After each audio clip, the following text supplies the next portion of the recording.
Welcome to the I Fired My Boss franchise podcast. My name's Dan Claps, founder and CEO of Franchise Playbook, a franchisor platform where we create, own, and operate dynamic franchise brands in the mobile services space. And my life's goal is to help people just like you fire their boss and become a business owner. And I'm Christian Dadalak, top franchise consultant and co-founder of Real Franchising, a leading franchise consulting firm. And together, we're on a mission to help people fire their boss, hire themselves, and live the American dream through franchise ownership.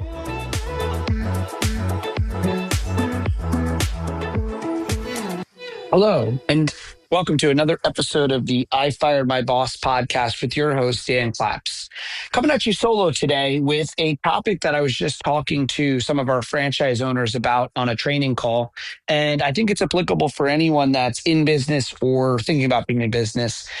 This, applies to home services, but it really applies to really every business, especially, every local business, which is, I'm going to get right to it. It's really a framework that every business is the same in the sense that there's really only 4 ways to grow your business. Okay. And the 4 ways are hopefully you do all of them, but you get more customers is number 1. Right? So you get more conversions, more of the leads that you're currently getting, or get more leads and convert them into more customers.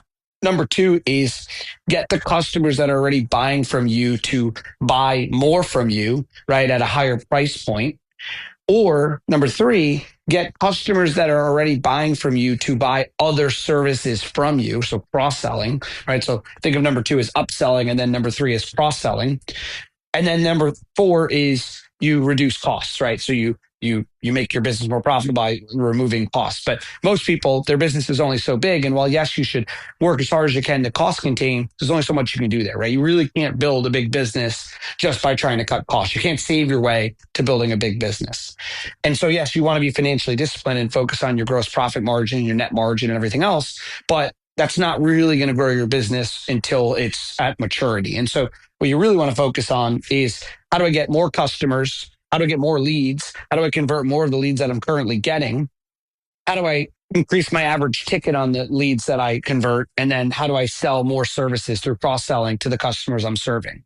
And this is a fundamental of business, yet so many people lose sight of it. It's probably the most important part of your business outside of course, training people and treating employees well and providing a great, experience to them, and obviously a great customer experience. And that'll lead to more sales. But at the end of the day, when you're running a home service company, you're running a sales and marketing business. And the more that you can focus inward and look in the mirror and fine tune your sales process, which can always be better, the more you can increase, number 1, the amount of customers you're serving by increasing lead conversion. You can scale your lead flow up then. Number 2, you can raise your average ticket. Number 3, you can then cross-sell. When you learn how to do it properly, you can cross-sell to customers different services.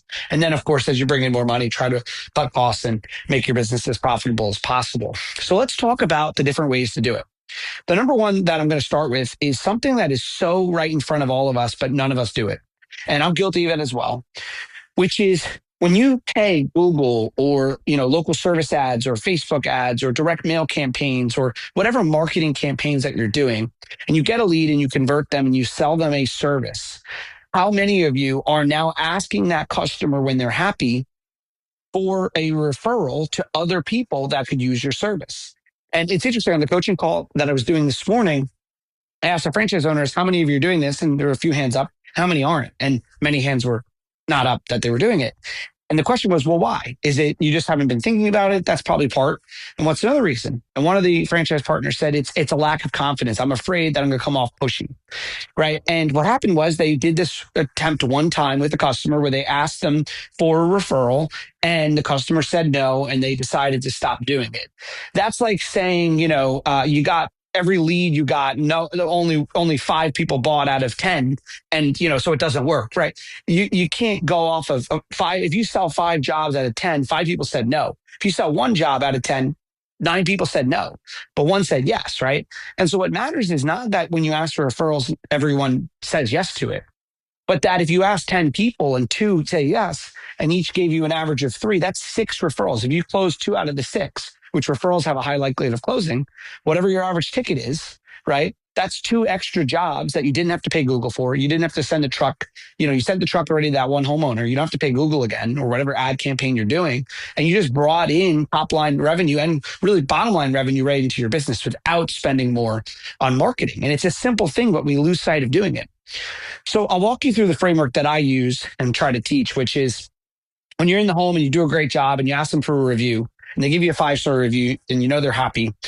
You say, hey, one more thing before I leave. I'm about to run out, but I just want to let you know, I'm a local business here. We're a newer business. I'm part of a very large franchise system, but I'm still new and I'm trying to build my business here in the community.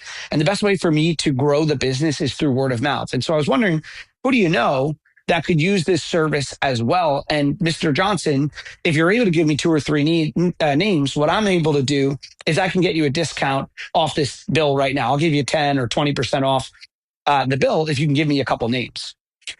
And what happens is people give you the names. And by the way, you don't ask do you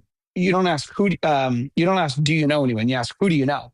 And what I would do is I'd have a piece of paper or an iPad, something tangible that you can give to them and say, hey, if you can give me 3 names, I'll give you X% off the bill. Now, some of you might be thinking, well, what if they give me fake names or people don't buy? That's fine. It's like a marketing spend, right? If they give you those referrals, you're going to close some of them. Once you learn how to refine that sales process, referrals are at the highest closing rate. And the good news is you're taking money off of a bill of a customer already that you service. They're going to be even happier, leave you an even better review, but it's leading the jobs, right? And so asking for referrals really should be part of your standard operating procedure on every single job. Now, I get that sometimes you might go to a home and the homeowner just seems like they can't be bothered, but that's like 1-2 times out of 10. You should really be asking every time, because the worst they could do is say no. And that's what we were talking about on this call today. Like the homeowner's not going to punch you in the face.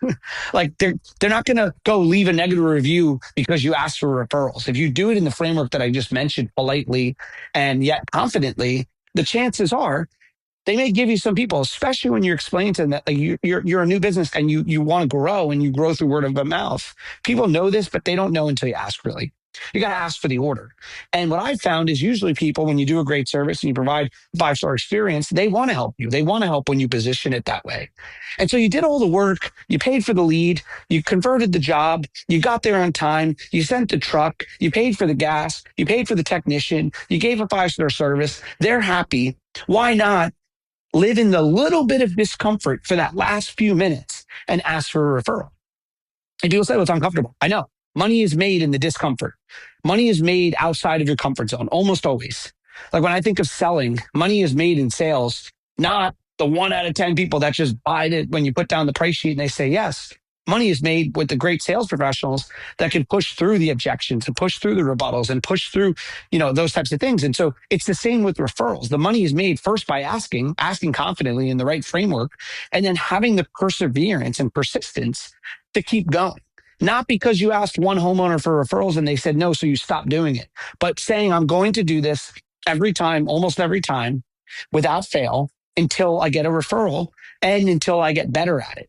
Okay, this is a very simple framework. Again, to grow your business, get more customers, higher price per customer, more services per customer, cut costs. One of the easiest way to get leads without spending more on marketing is going to the customers you're already servicing and asking for referrals. That's it. I'm going to keep it short and sweet. Go apply this to your business. Leave me a review if you do it and it works. And we'll see you on the next one. You're f***ing fired. If you want to say those words to your boss, make sure you head on over to ifiredmybosspodcast.com and fill out the form to schedule a no-cost consultation. And if you enjoyed this episode, make sure to subscribe, leave a review, and share with a friend who might also want to fire their boss.